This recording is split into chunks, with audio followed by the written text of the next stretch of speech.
This is the Critical Conversations podcast, a KPOV special project developed to feature unique perspectives and the courage it takes to go there, challenge mundane thought, and question the norm. Amber Kaiser, welcome to the Friday edition of The Point. And I think what I want to do is get right to the point. You've written a book called No More Excuses, and it's how to dismantle the rape culture. Can you explain that to me a little more thoroughly? Sure. Thank you so much for having me today. I appreciate it. When I talk about rape culture in this book, what I'm talking about are the elements of our regular everyday lives that serve some very specific purposes. They serve to make excuses for male sexual violence and to normalize male sexual violence. And it's actually really hard to talk about rape culture without immediately starting to talk about rape itself. Because rape is something that we all find very upsetting. If you talk to Americans, they will tell you that rape is a crime that is on par with murder, and it's a horrible thing. And yet, within our criminal justice system, only 3% of rapists are ever convicted. So there's a disconnect there, and the disconnect is rooted in rape culture. So it's very hard to have these conversations because we're so embedded in our own culture. It's hard for us to take a step back and reconsider the things that we are seeing on TV or hearing in music or reading in the newspaper or having in conversations or interactions with people in our regular lives. And that's what this book is trying to do. It's trying to detail and parse out those things that we take for granted that maybe we shouldn't. I notice in your book that you mention how often people are, if you mention the word rape, which is an action, how so many people just think it's abhorrent. Right. And what you're talking about is a culture that we've all bought into, a rape culture, which is a noun. It's what we live in, what we subtly, possibly unconsciously support. We are sort of stewed in this system of beliefs and norms that go way back historically and are reflected in our culture and reflected in our education, reflected in our governmental systems that makes excuses for violence and for aggression from men. So let's start with a really early example. Lots of us probably had the experience of having a boy tease us in elementary school. And when we complained about a boy who was pulling our hair or snapping our bra or poking us, or grabbing us in the halls, and when we complained about that, maybe an adult said, it probably means he likes you. Okay, so what happens in that instant? It tells a girl that she doesn't have a right to say these things shouldn't happen to her body. And it tells her that you should equate aggressive and physically uncomfortable experiences with affection.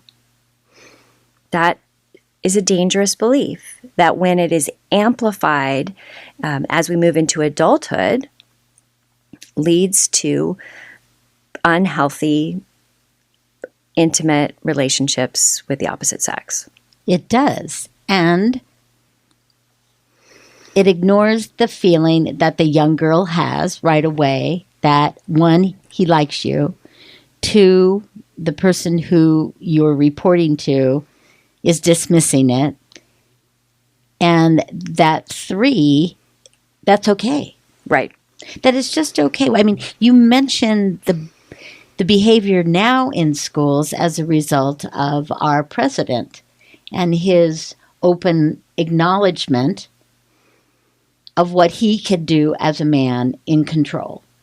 You mentioned activities that have gone on at school that appalled me. Right. Do you mind sharing them a little bit?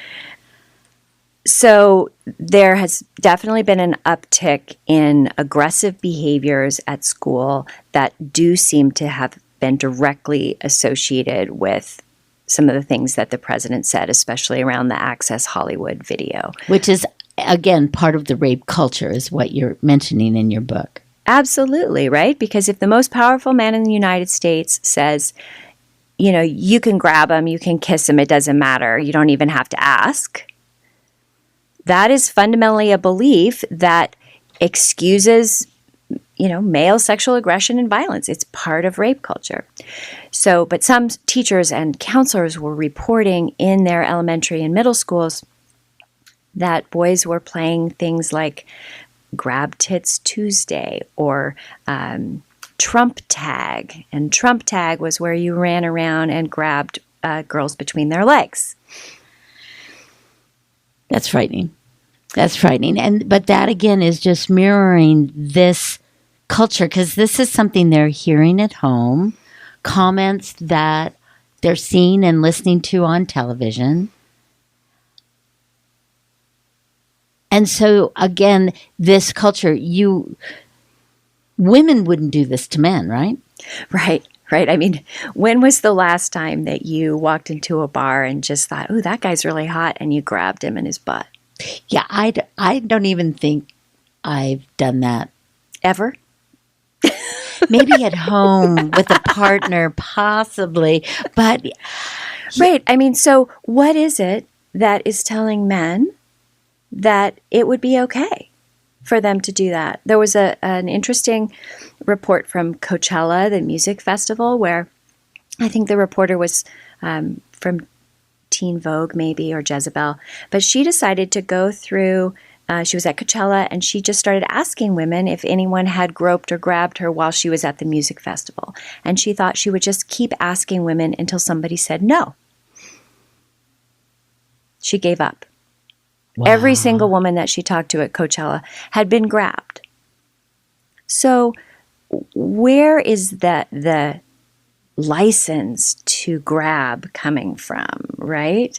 And how is that related to then the perpetration of more serious crimes? That's what the book is about, is trying to unpack rape culture in such a way that we understand why men might feel that they have a right to do whatever they want to women's bodies, and then that women might feel like they deserve that, like no one will care if they bring it up so they don't bother, or worse, that they mention it to someone, maybe could be a man or a woman, and they say, well, what were you wearing? Right? What did you do that meant that was an invitation to assault? And do you see how that is such a crazy way to think about it? If my wallet is stolen, nobody says to me, what did you do? Right? What were you doing that your wallet got stolen? It's not my fault my wallet got stolen, right? And yet if I'm assaulted, that's the first place that many people go. What did she do? What was she wearing? Why is it her fault? You bring that up, and I just happened to see something on YouTube recently where a man was traveling in this city, and someone lifted his wallet from his pants, and the questions were, what were you wearing? Oh, you were wearing this expensive suit. And how were you acting? Oh, you were acting kind of demeaning. You were being a little bit rude or ignorant. So aren't you the one? I mean, you say your wallet. So this is the beginning. Tracy Ullman was in the YouTube, and it was very funny. Mm-hmm. And I think that humor is a wonderful way for us to say, oh my God, that's true. Right. That is how we're approaching this. And again, I'm coming back to your point of a rape culture. We can talk about rape. We know what rape is. Or do we know what rape is? That is kind of a question I had earlier. How would you define rape? So rape legally Yes. is defined as unwanted, penetrative sexual contact. And sexual assault is unwanted sexual conduct that is not penetrative. Okay, so is that clear? It is. It is to me. I mean, it's physical harm. Assault is some form of physical harm, and rape is penetration. Right. Okay. And the physical harm is what gets kind of muddy, in my opinion, thus allowing both someone who has experienced a harmful action to question the validity of reporting it. Does that make sense? Am I making sense here? It does make sense to me. And I do think the way in which we talk and think about sexual interactions is a really key part of understanding rape culture. Because rape culture, as in any culture, whether it's a culture of how we were raised, a culture of a country we came from, is observed. And you mentioned in No More Excuses that today most young people are getting their sexual education from porn. That's frightening to me. It should be frightening to you and to most parents.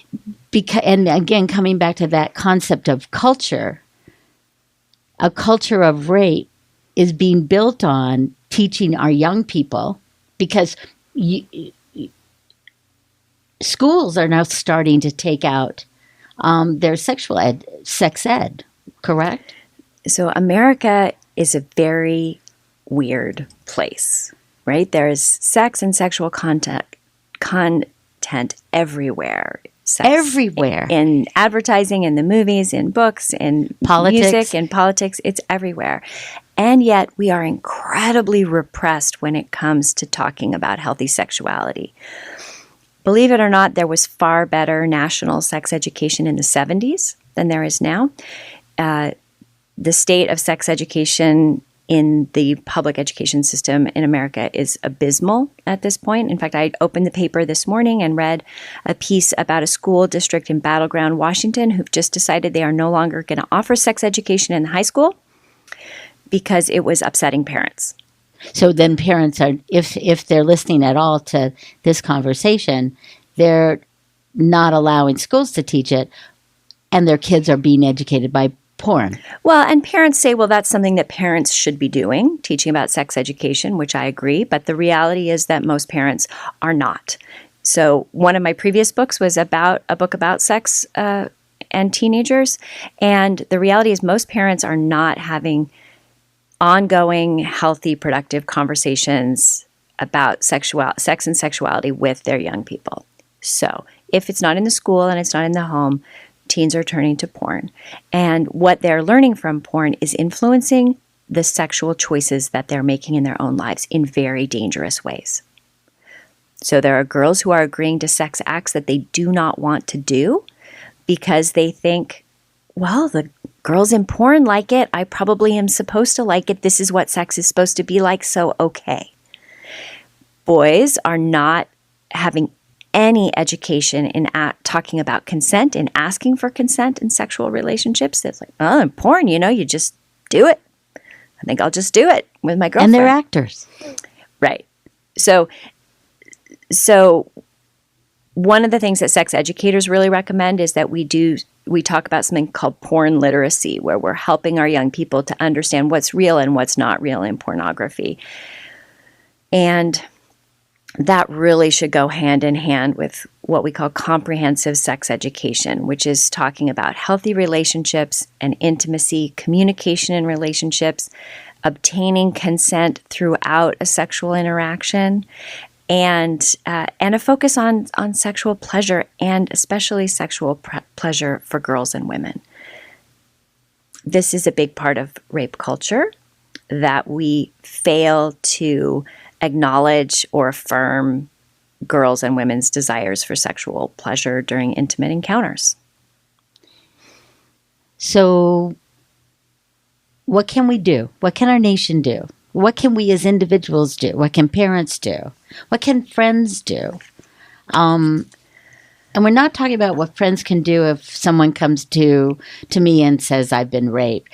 But what can we do in our everyday activity to, recognize this rape culture that we live in, and then two, take steps to, as you say, dismantle it? There are a lot of things that I propose in the book that we can do. So perhaps the first thing that I think is really important is to examine and dismantle toxic gender stereotypes. So by creating two little boxes and we say, this is what men are like and this is what women are like, we are limiting everyone. It is not healthy. And in particular, this toxic masculine stereotype that men need to be strong and aggressive and especially sexually aggressive in order to be manly, that is damaging. It's damaging for men. It's damaging for women. I'd like to see a culture where men are able to express their gentleness, their kindness, their care for their partners. And to each other, man to man. Absolutely. Yes. Absolutely. I watched last night the winning of the World Series. Mm-hmm. And the camaraderie and the gentleness and the enthusiasm and the love and the respect that all the players had for each other, their hugs were so sincere. And that needs to be part of our new culture, so to speak. I'm so glad you brought that example up, because in the sports and sporting events and being a sports fan is one of the few contexts in American culture that we allow men to express that way with each other. And that's really limiting for men, that they can't have that in other contexts. So part of why I think it's really important to have this conversation with boys and men is that dismantling rape culture is better for everyone. Exactly. It's not just something that will prevent women from being assaulted, but it will allow men to be their full selves. Because I think often, and maybe there is some truth to the idea that it was a moment where a man lost control when there is an interaction that is not consensual on both parts. I'm not saying that it was right, but if we all learn how to really talk openly and freely about what we want, our need to be safe, stopping at the moment when consent's no longer there, and being able just to have control over ourselves allows us to have that freedom that you emphasize in the book. Freedom from assault, freedom from fear, so to speak. Yeah, that's a really good point, I think. Pretty much every woman I know, myself included, has had a sexual interaction that we wish hadn't happened. But we're not going to call it rape, but it wasn't good. And in many cases, my case in particular, I decided it was safer for me to have sex with this person than to say no, because I was afraid of what this person would do. Okay? So that is not what I call enthusiastic consent, right? That is called a survival strategy. So if we're having more open conversations about what good, positive, healthy sexual interactions are like, it would be helpful.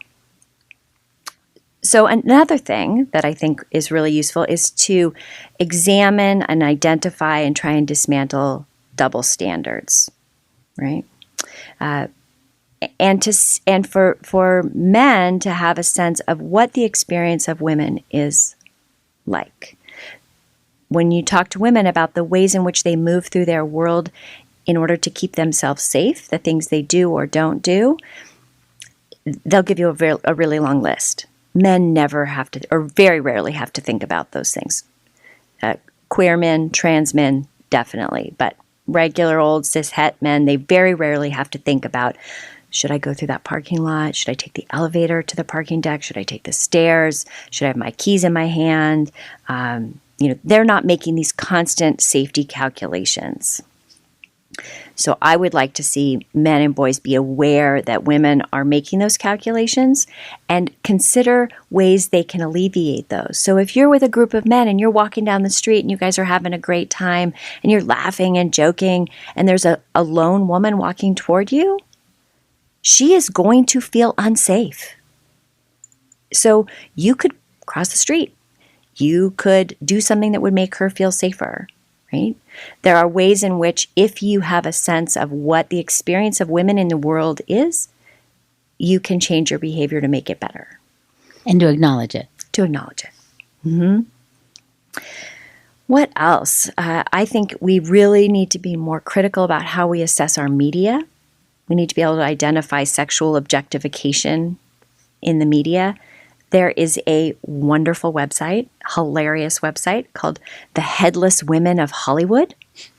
And it is just a collection of movie posters that only show like boobs or butts or legs or, this is not a person. We do not need her head in this picture. It is irrelevant. All we need is to objectify her body.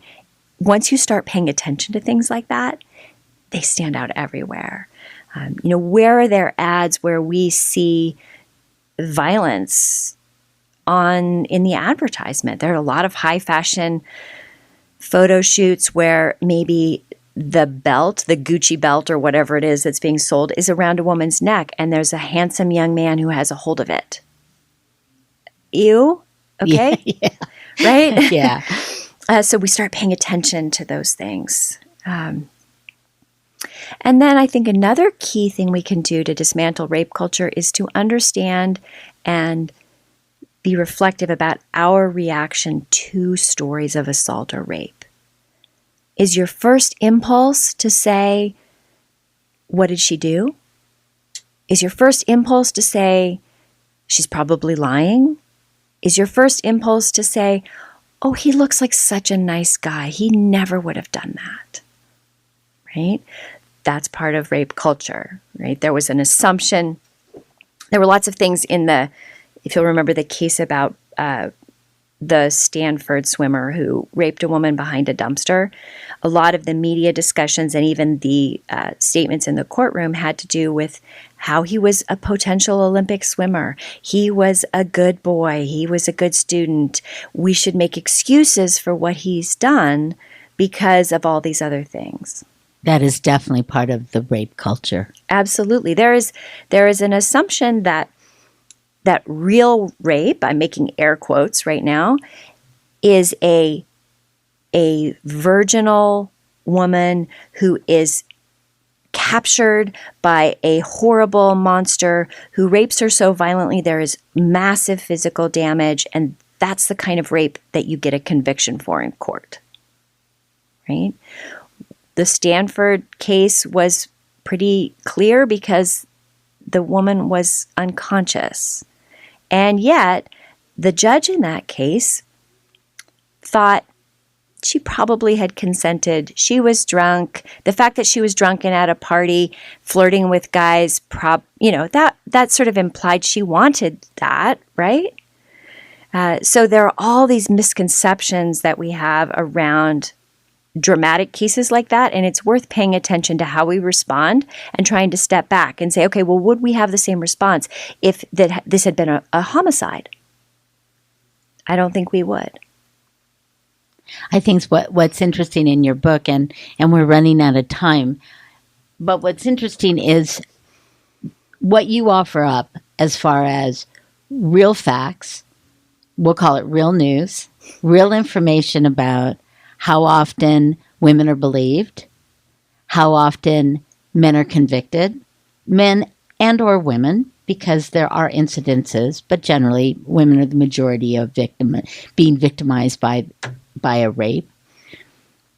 But more importantly than the act itself is you're asking us to look at how we go to quick opinions and quick questions in our culture, because it's culturally, even though we would say, oh, no, it's not okay, it is okay by just the way we handle elementary school protests by young girls. Mm-hmm. And that, of course, as one grows up, and the different messages of a culture, whether it's on TV or the media or how we dress or how we approach inappropriate comments, that culture is doing more damage to our society than we know. It's leaving us unsympathetic, without empathy. It's leaving us scared. Mm-hmm. And so, in closing, what would you like to say is the final message of your book, Dismantling the Rape Culture in Our Country? Well, maybe I should just read a little bit from the very end. So I interviewed a lot of people and I asked them, what would a world without rape culture look like to you? And I thought the responses were amazing. For example, from my friend Jim, it would be nice not to worry about my daughter walking home at night or any time, really. Okay, so there's a dad expressing his desire that his daughter would feel safe. Another woman responded, I almost can't conceive of a world where I go for a walk by myself without half an ear turned over my shoulder and my phone or keys clutched in my hand. What would it be like to be able to stride through the forested paths in the moonlight and just feel the night air on my skin, not that constant tightness in my chest and adrenaline pushing my steps?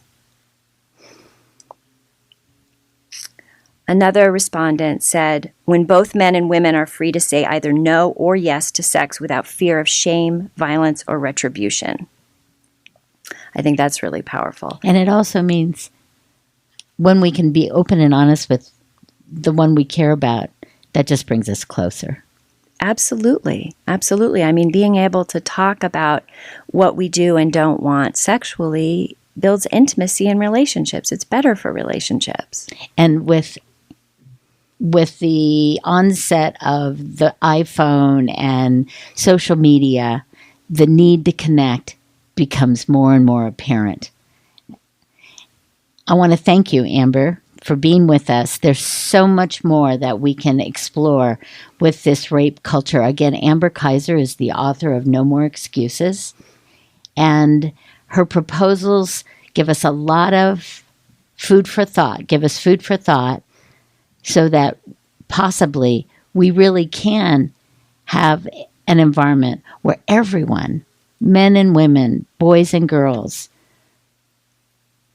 LGBTQ, transgendered people, everyone feels safe, because we're looking at our culture and the negative parts of what promote violence and assault and rape. Thank you so much for having me here today. You've been listening to a KPOV Critical Conversation. To hear more engaging interviews on important topics, please visit kpov.org/criticalconversations.